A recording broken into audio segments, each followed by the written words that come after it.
Hi പ്രിയമുള്ള സുഹൃത്തുക്കളെ, TG. Mohandas സാറിനോട് വളരെ നേരിട്ടും അതല്ലാതെ ഫോണിലൂടെയും ഒക്കെ സൗഹൃദം മുന്നോട്ട് കൊണ്ടുപോകാൻ പറ്റിയ ഒരാളാണ് ഞാൻ. വളരെ എല്ലാ വിഷയങ്ങളിലും, പ്രത്യേകിച്ച് അദ്ദേഹം കൈകാര്യം ചെയ്യുന്ന പല വിഷയങ്ങളിലും നല്ല അവഗാഹമുള്ള വിഷയങ്ങളെക്കുറിച്ച് മാത്രം അഭിപ്രായം പറയുകയും ചെയ്യുന്ന ഒരാളായിട്ടാണ് ടി.ജി. മോഹൻദാസ് സാറിനെ ഞാൻ കണ്ടിട്ടുള്ളത്. കാരണം അദ്ദേഹം ഏതൊരു വിഷയം കൈകാര്യം ചെയ്തിരുന്നാലും ശരി, ശ്രോതാക്കൾക്ക് സംശയലേശമന്യേ അത് മനസ്സിലാക്കി കൊടുക്കുന്നതിൽ അദ്ദേഹം വിജയിക്കാറുണ്ട്. ആ വിഷയത്തെക്കുറിച്ച് അതിൻ്റെ എല്ലാ വശങ്ങളും വിശകലനം ചെയ്തിട്ട് സംസാരിക്കുന്ന ഒരു വ്യക്തിയാണ്.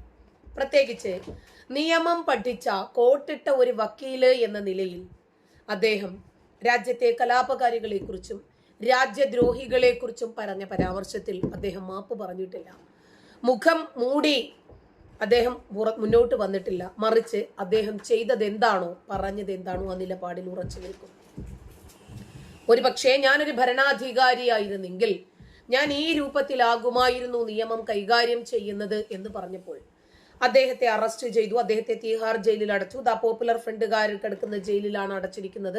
കൈയും കാലും തല്ലിയൊടിച്ചു. കിളവൻ എഴുന്നേക്കാൻ വയ്യ, ഞാഞ്ഞൂല്, നീർക്കോലി, വിക്കങ്കിളവൻ, വിറയൽ കിളവൻ, എന്തെല്ലാം രൂപത്തിലാണ് ഒരാളെ അധിക്ഷേപിക്കുന്നത് എന്ന് നോക്കിക്കേ. അപ്പൊ അതങ്ങനെ തന്നെയാണ്. അമ്മയെ തല്ലിയാലും രണ്ട് പക്ഷം പറയുന്ന നാട്ടില് അങ്ങനെയൊക്കെ ഉണ്ടാകും. അത് സർവ്വസാധാരണമാണ്. അതൊക്കെ നമുക്ക് അംഗീകരിക്കാനും പറ്റുന്നുണ്ട്. കാരണം പാറ്റാ സമരം എന്ന് പറഞ്ഞിറങ്ങിയിട്ട് നരേന്ദ്രമോദിയുടെ ചോരയ്ക്കു വേണ്ടി മുറവിളി കൂട്ടിയ ഒരു വിഭാഗത്തെ സംബന്ധിച്ച് എന്തു പറയണം? താടിയും തലപ്പാവും വെച്ച് അതുപോലെ പൊറോട്ട കെട്ടുകാരുമായിട്ടുള്ള പാറ്റകൾ സമരത്തിനിറങ്ങിയത് വിദ്യാർത്ഥികൾക്കു വേണ്ടിയായിരുന്നില്ല. വിദ്യാർത്ഥികൾക്കു വേണ്ടിയായിരുന്നെങ്കിൽ നമ്മുടെ കേന്ദ്ര വിദ്യാഭ്യാസ മന്ത്രി രാജിവെച്ചപ്പോൾ 5 സ്റ്റാർ ഹോട്ടലിൽ പോയി ആടിത്തിമിർക്കുമായിരുന്നില്ല. കാരണം 20 കുട്ടികൾ സ്വയം ജീവനൊടുക്കി അവരുടെ ഭാവിയെ കുറിച്ചിട്ടുള്ള ആകുലതകൾ കാരണം. അവരുടെ മാതാപിതാക്കൾ ഇത് കാണുന്നില്ലേ? അവരുടെ കുടുംബാംഗങ്ങൾ ഇത് കാണുന്നില്ല. അവർക്ക് വേണ്ടിയാണോ ഇവരെ കൂട്ടിച്ചു കൂത്താടുന്നതും ഇവരെ ഈ അട്ടഹാസങ്ങളൊക്കെ കാണിക്കുന്നതും? അല്ലാഹു അക്ബറും നാരേ തക്ബീറും ഇൻഷാ അല്ലാഹ് ഇൻകിലാബും ഒക്കെ ഈ സമരമുഖത്തേക്ക് ഉയരുന്നത് അതുകൊണ്ടാണോ? ശരി, ഒരു റിയാക്ഷനും കൂടി നമുക്കൊന്ന് കാണാം. നമ്മുടെ ടി.ജി. സാറാണ്. അപ്പോൾ എന്താണ് ടി.ജി. സാറിനെ കുറിച്ച് പറയാനുള്ളതെന്ന് ചോദിച്ചു കഴിഞ്ഞാൽ, അദ്ദേഹത്തിന് ഇപ്പോൾ സോഷ്യൽ മീഡിയയിൽ AI അറസ്റ്റുമായി ബന്ധപ്പെട്ട് ഒരു പിക്ചറുകൾ ഓടി അത് പറയാൻ മറന്നു. അതായത് ടി.ജി. മോഹൻദാസ് സാറിനെ അറസ്റ്റ് ചെയ്ത് കൊണ്ടുപോകുന്നത് ഒരു AI വീഡിയോ അതുപോലെ ഫോട്ടോസ് ഒക്കെ പുറത്തു വന്നിട്ടുണ്ട്. സാരമില്ല, അത് അവരുടെ ആഗ്രഹങ്ങളാണ്, അവരുടെ ഫ്രസ്ട്രേഷൻസ് ആണ് ഇറക്കി വെക്കുന്നത്. ടി.ജി. മോഹൻദാസിനെ ഇനി തൂക്കിക്കൊല്ലുവോ? തീഹാർ ജയിലിൽ അടയ്ക്കുവോ? ജീവപര്യന്തം കിട്ടുമോ? അല്ല, ജയിലിന് മുമ്പിലെ വലിയ ഒരു കൂട്ടം ആളുകൾക്ക് ചെന്ന് നിൽക്കാനുണ്ട്, റീൽസ് എടുക്കാനേ. എന്നിട്ട് ആദ്യം നീ ഇടുമോ ഞാൻ ഇടുമോ എന്നൊക്കെ ചോദിച്ചിട്ട് കുറെ ആളുകൾ ഇവിടെ നിൽപ്പുണ്ട്. അതുകൊണ്ട് ചോദിച്ചതാണ്. ഈ AI അറസ്റ്റ് എന്ന് പറഞ്ഞു കഴിഞ്ഞാൽ AI നമുക്ക് എന്ത് വേണമെങ്കിലും നിർമ്മിക്കാം. ഇപ്പോൾ നമ്മൾ വിചാരിക്കുന്ന എന്ത് പിക്ചറുകൾ വേണമെങ്കിലും നിർമ്മിക്കാം. അതാണ് AI നിർമ്മിതമായിട്ടുള്ള സംഗതികൾ, ആർട്ടിഫിഷ്യൽ ഇന്റലിജൻസ്. അപ്പോൾ അതിന്റെ രൂപത്തിൽ ഇപ്പോൾ അങ്ങനെയുള്ള പിക്ചറുകൾ ഓടി നടക്കുന്നു. അദ്ദേഹത്തെ അറസ്റ്റ് ചെയ്ത് നല്ല കുഴപ്പമില്ല, നല്ല ഭംഗിയൊക്കെ ഉണ്ട് ടി.ജി. സാറിനെ കാണാനായിട്ട് ആ പിക്ചറിൽ. അപ്പോൾ അതൊക്കെ നടക്കുന്നുണ്ട് ഭംഗിയായിട്ട്. ചില മൂഢന്മാര്, ചില മന്ദബുദ്ധികൾ അതൊക്കെ കണ്ടിട്ട് മനസ്സുകൊണ്ട് ഭയങ്കരമായിട്ട് ആർമാദിക്കുന്നുണ്ട്. ചിലർ പോസ്റ്റ് ഇട്ട് ആർമാദിക്കുന്നുണ്ട്. അത് ശരിയാണ് കേട്ടോ. അതായത് AI നിർമ്മിച്ച ചിത്രം, AI കൊണ്ട് ഏതോ ഒരു വിദ്വാൻ ഉണ്ടാക്കിയ ചിത്രമാണ്. അതും പൊക്കി പിടിച്ചിട്ട് എത്രയോ ആളുകൾ വീഡിയോ ചെയ്തിരിക്കുവാണ്, ടി.ജി. അറസ്റ്റിൽ. അപ്പോൾ എല്ലാവരും അവരവർക്ക് അനുസരിക്കുന്ന രീതിയിൽ അവനവന്റെ ദണ്ഡധ്യാരം പറഞ്ഞു തീർക്കുന്നുണ്ട്. അപ്പോൾ ഞാൻ നോക്കിയിട്ട് അദ്ദേഹത്തിന്റെ വീട്ടിലിപ്പോൾ ഈവനിങ് ആണ്. നാട്ടിലൊക്കെ ഏകദേശം ഒരു ഈവനിങ് ഒക്കെ കഴിഞ്ഞ് ചായയൊക്കെ കുടിച്ച് നല്ല കുട്ടപ്പനായിട്ട് ഇപ്പുണ്ടാവും. അപ്പോൾ അത് എനിക്ക് വളരെ വ്യക്തമായിട്ട് അറിയാവുന്നത് കൊണ്ടാണ് ഞാൻ പറയുന്നത്, അല്ലാതെ ഞാൻ ചുമ്മാ പറയണതല്ല. ടി.ജി. സാറിന് അങ്ങേയറ്റം വളരെ ക്ലോസ് ആയിട്ട് എനിക്ക് അറിയാവുന്നത് കൊണ്ടാണ് ഞാൻ പറയുന്നത്. അദ്ദേഹം ഒരു കുഴപ്പമില്ലാതെ അദ്ദേഹത്തിന്റെ വീട്ടിൽ സമാധാനപൂർണ്ണമായിട്ട് ഇരിപ്പുണ്ട്. ടി.ജി. മോഹൻദാസ് സാറിന് ഒരു പ്രത്യേകതയുണ്ട്. അത് ഹിമാലയം ഇടിഞ്ഞു വരുന്നെന്ന് പറഞ്ഞാലും ആ മനുഷ്യൻ അവിടെ നിൽക്കും. ഒരു ദിവസം രാത്രി ഒരു 11:30 ആയി കാണും. എനിക്ക് എന്തോ ഒരു പ്രോബ്ലം ഉണ്ടായിട്ട് ഞാൻ വിളിക്കുകയാണ്. അപ്പം ഞാൻ വിളിച്ചോടനെ, ടീച്ചറെ എന്താ പറ്റിയത്, എന്താണ്, സുഖമാണോ, ചായയൊക്കെ കുടിച്ചോ, ഭക്ഷണമൊക്കെ കഴിച്ചോ? അപ്പം ഞാൻ പറഞ്ഞു, നിൽക്ക് മനുഷ്യ, ഞാൻ ഒരു വലിയ ഭീമമായൊരു പ്രശ്നം പറയാൻ വിളിച്ചതാണ്. സാരമില്ലെന്ന്, എന്ത് പ്രശ്നമാണെങ്കിലും തലയ്ക്ക് മുകളിലൂടെ ഒന്നും വരില്ലല്ലോ, നമുക്കതൊക്കെ പരിഹരിക്കാവുന്നുള്ള വിഷയമേ ഉള്ളൂ എന്ന് ആദ്യം പറയുന്ന വാക്കാം. അപ്പോൾ ഞാൻ പറഞ്ഞു, വയനാട്ടിൽ ആ സിദ്ധാർത്ഥന് വിഷയത്തിൽ ഒരു വീഡിയോ ചെയ്തതിൻ്റെ പേരിൽ എന്തോ കേസോ അങ്ങനെ എന്തൊക്കെയോ വാർത്തകൾ വരുന്നുണ്ട്. സാരമില്ലെന്നേ, കേസൊക്കെ വരണ്ടേ? അതിനല്ലേ ഇത്രയും വക്കീലന്മാരും കോടതിയും നിയമപാലകരും ഒക്കെ ഉള്ളത്. എല്ലാവരും കുറ്റം ചെയ്യാതെ നല്ല വിദ്വാൻമാരായിട്ട് അങ്ങ് ജീവിച്ചു പോയി കഴിഞ്ഞാൽ പിന്നെ ഈ വക്കീലന്മാരൊക്കെ എങ്ങനെ ജീവിക്കും? അവർക്കും ജീവിക്കണ്ടായോ? വളരെ ആശ്വാസത്തോടു കൂടിയാണ് അദ്ദേഹം അത് പറഞ്ഞത്. അതിനുശേഷം കൃത്യമായിട്ട് അത് എങ്ങനെയാണ് അതിന്റെ പ്രൊസീജിയർ എന്ന് പറഞ്ഞു തന്നു. ഞാൻ ആ പ്രൊസീജിയറിലൂടെ പോയി എന്നെ ആ കേസിൽ നിന്ന് വെറുതെ വിടുകയും ചെയ്തു. അങ്ങനെ എത്ര വലിയ പ്രശ്നങ്ങളും വളരെ സരസമായി മാത്രം എടുക്കുന്ന ഒരാളാണ് TG മോഹൻദാസ്. ഇനി TG സാറിനെ അറസ്റ്റ് ചെയ്യണം, TG സാറിനെ തകർക്കണം എന്ന് ആഗ്രഹിക്കുന്നത് ആരൊക്കെയാണ്? അദ്ദേഹം എന്താണ് പറഞ്ഞത്? അദ്ദേഹം പറഞ്ഞത് അദ്ദേഹത്തിന്റെ വീഡിയോയിൽ അദ്ദേഹമായിരുന്നു പ്രധാനമന്ത്രി, അല്ലെങ്കിൽ അദ്ദേഹമാണ് അധികാര കസേരയിൽ ഇരിക്കുന്നവൻ എന്നുണ്ടെങ്കിൽ അദ്ദേഹം ഇങ്ങനെയാണ് ചെയ്യുമായിരുന്നുള്ളൂ, ഇങ്ങനെ ചെയ്യണം എന്ന് നമ്മുടെ നാട്ടിൽ ഇപ്പോൾ പല കാര്യങ്ങൾ നടക്കുമ്പോഴും നമ്മൾ പറയാറുണ്ട്. അതായത് ഞാനായിരുന്നെങ്കിൽ ഉണ്ടല്ലോ അവനെ വല്ല 10 വെട്ടി അടിച്ചേനെ, അല്ലെങ്കിൽ ഞാനാണെങ്കിൽ ഉണ്ടല്ലോ അവന്റെ കയ്യും കഴിഞ്ഞ് വെട്ടി കളഞ്ഞേനെ എന്നൊക്കെ പലരും പല തരത്തിലും നമ്മൾ ഗുണ്ടലക്കാന്ന് പറയും ഇല്ലേ. അപ്പൊ അത് പലരും പറയുന്ന കൂട്ടത്തില് സാധാരണ ഒരു വായ്മൊഴി പോലെ അദ്ദേഹം പറഞ്ഞു, ഞാനായിരുന്നു ഈ അധികാര കസേരയിലെങ്കിൽ ഞാൻ വളരെ ശക്തമായി ഇതിനെ നേരിടുമായിരുന്നു, ഈ തോന്നിവാസങ്ങളൊന്നും ചെയ്യാൻ ഞാൻ അനുവദിക്കുമായിരുന്നില്ല. ഒരു കണക്കിന് നോക്കുമ്പോൾ അദ്ദേഹം പറഞ്ഞത് വളരെ വാസ്തവമാണ്. കാരണം ഡൽഹി പോലെ ഏറ്റവും കൂടുതൽ സുരക്ഷ വേണ്ടുന്ന ഒരു സ്ഥാനത്ത്, പ്രത്യേകിച്ച് നമ്മുടെ ഓഗസ്റ്റ് 15 എന്ന് പറയുന്ന നമ്മുടെ സ്വാതന്ത്ര്യ ദിനം വരുന്ന സമയത്ത് ഏറ്റവും കൂടുതൽ സുരക്ഷാ ഭീഷണിയുള്ള ഈ സമയത്ത് ഡൽഹിയിൽ ഈ ജാതി പേക്കൂത്ത് നടത്തിയത് ആരായാലും ശരി അനുവദിച്ചു കൊടുക്കാവുന്നതല്ല. ഇനി അതിന് അങ്ങനെ ഒരു സമരങ്ങളും കാര്യങ്ങളൊക്കെ ചെയ്തു. അതിൽ എത്ര ശതമാനം സ്റ്റുഡന്റ് ഉണ്ടായിരുന്നു, എത്ര ശതമാനം മറ്റുള്ള ശക്തികൾ നുഴഞ്ഞു കയറിയിരുന്നു എന്നുള്ളതൊക്കെ നമ്മളെല്ലാവരും ഇപ്പോൾ പതിയെ പതിയെ മനസ്സിലാക്കിക്കൊണ്ടിരിക്കുകയാണ്. അപ്പോൾ ഈ മനസ്സിലാക്കിയ കാര്യങ്ങളിൽ നിന്ന് ഇപ്പോൾ പുതിയതായിട്ട് പിന്നെ വന്നുകൊണ്ടിരിക്കുന്ന ന്യൂസുകളിൽ 90-95% അവിടെ സ്റ്റുഡൻസ് ആയിരുന്നില്ല എന്നാണ് പുതിയ അപ്ഡേഷൻ. അതൊന്നാമത്തെ കാര്യം. രണ്ടാമത്, ഇപ്പോൾ ഞാൻ കേട്ട മറ്റൊരു പുതിയ ന്യൂസ് എന്ന് പറഞ്ഞാൽ ദുബായിൽ വർക്ക് ചെയ്യുന്ന ഷാജി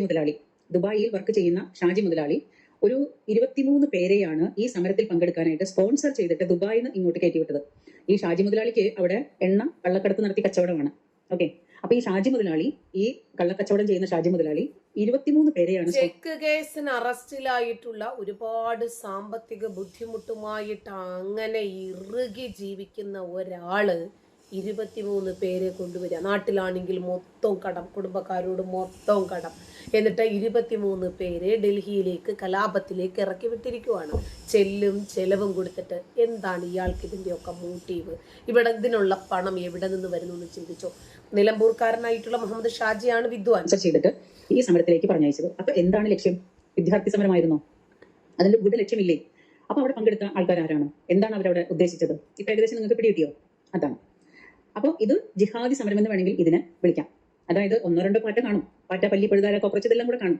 പക്ഷേ ഈ കോക്രോച്ച് സമരങ്ങളുടെ ഇടയിൽ നല്ല ഒന്നാന്തരം ചേനത്തണ്ടന്മാർ നുഴഞ്ഞു കയറിയത് ആരും അറിഞ്ഞില്ല. അപ്പൊ അവിടെ 90-95% ചേനത്തണ്ടന്മാരായിരുന്നു, കോക്രോച്ച് ആയിരുന്നില്ല. കോക്രോച്ചുകൾ ഇങ്ങനെ നമുക്ക് കാലുകൊണ്ട് ചവിട്ടി തെച്ചാലും ഇതുങ്ങളൊക്കെ കൊല്ലാവുന്നുള്ളൂ. അപ്പൊ കോക്രോച്ച് ആയിരുന്നില്ല. കോക്രോച്ചിന്റെ ഇടയിൽ കൂടെ ചേനത്തണ്ടന്മാർ അവിടെ നുഴഞ്ഞു കയറി. ചേനത്തണ്ടൻ തൊട്ട് കഴിഞ്ഞാൽ അറിയാലോ, ഒരിക്കലും ജീവൻ തിരിച്ചു കിട്ടില്ല. അതാണ് ചേനത്തണ്ടന്റെ പ്രത്യേകത. അപ്പൊ ആ ചേനത്തണ്ടനെ കണ്ടാൽ അത് കടിക്കുന്നൊന്നും ആരും പറയില്ല. പക്ഷെ ആ ചേനത്തണ്ടനെ കടിച്ചവന് പിന്നെ ജന്മം പാഴായി അവസാനിച്ചു. അപ്പൊ ഈ സമരത്തില് ഒരുപാട് ചേനത്തണ്ടന്മാര്, മലമ്പാമ്പുകള് നുഴഞ്ഞു കയറി അവർ ശരിക്കും കത്തുന്ന പെരയുടെ കഴുത്തോലൂരി ഈ പറയുന്ന സംഗതികളൊക്കെ ചെയ്യാനാണ് അവിടെ ശ്രമിച്ചത്. പിടികിട്ടിയോ? അതാണ്.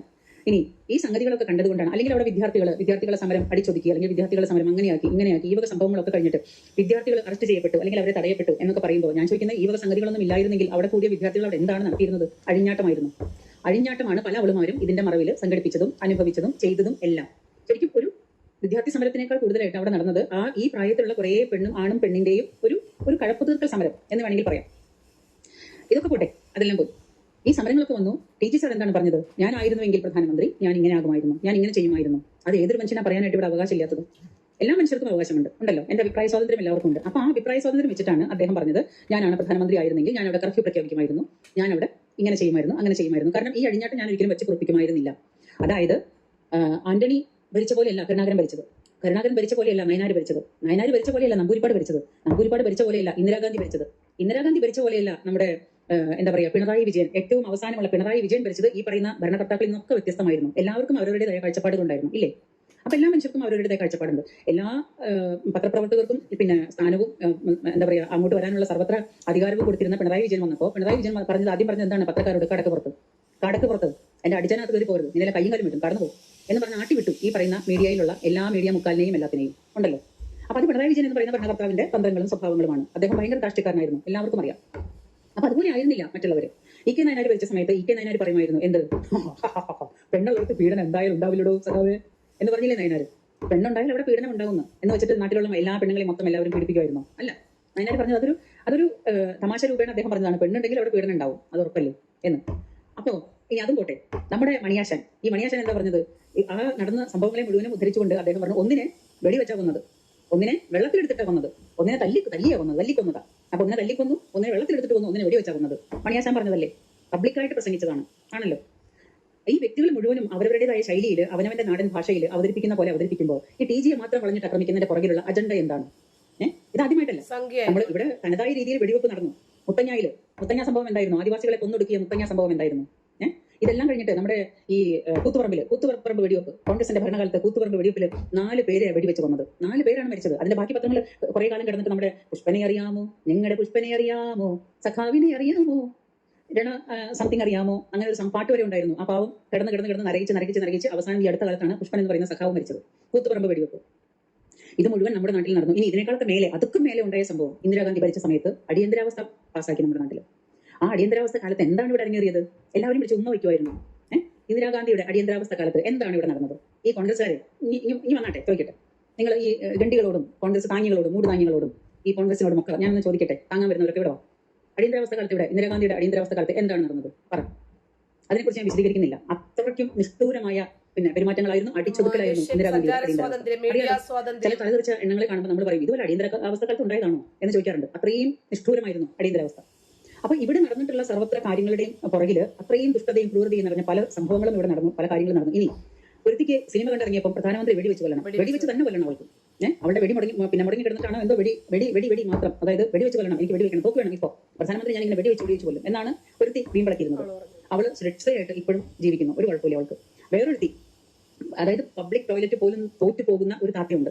പബ്ലിക് ടോയ്ലറ്റ് ഒക്കെ തോറ്റു പോകും, അത് വായ തുറന്നു കഴിഞ്ഞാൽ. അത്രയും വൃത്തികെട്ട ദുർഗന്ധം വമിക്കുന്ന പബ്ലിക് ടോയ്ലറ്റ് ആണ് ആ താത്ത. ഒരു ഷഫീന ബീഗമോ എന്തോ ഒരു ബീഗത്തിന് എന്താണ് വല്ലാത്ത നായ്ക്കോർണം കടിച്ച പോലെയാണ് ബീഗത്തിന്റെ അവസ്ഥ. അപ്പൊ അതെന്തൊക്കെയാണ് ഈ പ്രധാനമന്ത്രി പറഞ്ഞത്? ക്ലബ് ഹൗസിൽ നിന്നിട്ട് പുള്ളിക്കാരി പറഞ്ഞത് മുഴുവനും നമ്മൾ കേട്ടതാണ്. പുള്ളിക്കാരിയും സുരക്ഷിതയാണ്, പുള്ളിക്കാരിക്കും പുള്ളിക്കാരുടെ അഭിപ്രായ സ്വാതന്ത്ര്യം പറയാം. ഈ പറയുന്ന പ്രധാനമന്ത്രി വെടിവെച്ച് കൊല്ലണോ ആവാം. പിന്നെ വേറൊരു സാധനം, ഒരു ആണും പെണ്ണും കേട്ട ഒരു ശിഖണ്ഡി, സ്വയം ആണാണോ പെണ്ണാണോ തിരിച്ചറിവില്ലാത്ത ഒരു ശിഖണ്ഡി. ആ ശിഖണ്ഡി എന്താണ് പറഞ്ഞത്? അദ്ദേഹത്തിന്റെ തന്തയ്ക്ക് വിളിക്കല്, അദ്ദേഹം ജനിച്ചത്, അദ്ദേഹത്തിന്റെ അമ്മയെ ആക്ഷേപിക്കല്, കുടുംബക്കാരെ ആക്ഷേപിക്കല്, അദ്ദേഹത്തെ അടിമുടി ആക്ഷേപിക്കല്, അദ്ദേഹത്തിന്റെ ബോഡി ഷെയ്മിങ്, ഇതെല്ലാം ചെയ്തതാണ്, നമ്മൾ കണ്ടതാണ്. അവർക്കും യാതൊരു കുഴപ്പവുമില്ല. പിന്നെ ആർക്കാണ് ടി ജി അറസ്റ്റ് ചെയ്തിട്ട് ഇവിടെ മുക്കി കയറ്റുന്നത് കാണേണ്ടത്? ആർക്കാണോ? ഇവിടുത്തെ ജിഹാദി കൂട്ടങ്ങൾക്കാണോ? അതോ ഇതിന്റെ പുറകിൽ പിന്നെ ഇത് മണപ്പിച്ചുകൊണ്ടിരിക്കുന്ന മറ്റു പലർക്കുമാണോ നമ്മുടെ ടി ജി അറസ്റ്റ് ചെയ്തിട്ട് കാണേണ്ടത്? ആർക്കാണ്? ഇത്ര വല്ലാതെ എന്താ പറയാ, വേറെ പൊഴിക്ക് കാത്തിരിക്കുന്നത് ആരാണ്? ടി ജി അറസ്റ്റ് ചെയ്തിട്ട്. നീയൊക്കെ കാത്തിരിക്കത്തേ ഉള്ളൂ. ടി ജി എന്ന് പറയുന്ന ആ മഹാനുഭാവനെ അറസ്റ്റ് ചെയ്ത് AI ഉണ്ടാക്കി നിനക്കൊക്കെ സ്വയം നിനക്കൊക്കെ ആസ്വദിക്കാം, സമാധാനിക്കാം. നീ അങ്ങനെയെങ്കിലും ഒന്ന് ആസ്വദിക്കും.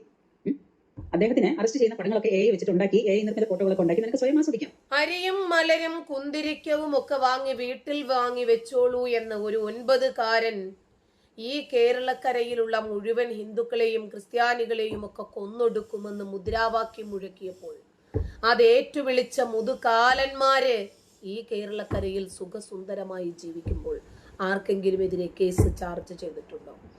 അമ്പലനടയിൽ പച്ചക്കിട്ട് കത്തിക്കുമെന്നും പിന്നെ കെട്ടിത്തൂക്കുമെന്നും ഒക്കെ പറഞ്ഞപ്പോൾ ഇവിടെ ആർക്കും ഒരു കുഴപ്പവും ഉണ്ടായിരുന്നില്ലല്ലോ. 10 സെക്കൻഡ് കൊണ്ട് പകൽ വെളിച്ചത്തിൽ നിന്നെയൊക്കെ തീർക്കാൻ ഞങ്ങൾ പ്രാപ്തരാണ് എന്ന് പോപ്പുലർ ഫ്രണ്ടുകാർ മുദ്രാവാക്യം മുഴക്കിയപ്പോഴും ഇവിടെ ഒരു കുഴപ്പവും ഉണ്ടായിരുന്നില്ല. അപ്പോ ഇങ്ങനെ നരേന്ദ്രമോദിയെ കൊല്ലുമെന്ന് പറഞ്ഞ് ഡാഷിന്റെ മോനെ എന്ന് വിളിച്ചൊരു താനൂർക്കാരി, മലപ്പുറം താനൂർക്കാരി അസ്ന, അവളും ഇവിടെ സേഫ് ആണ്.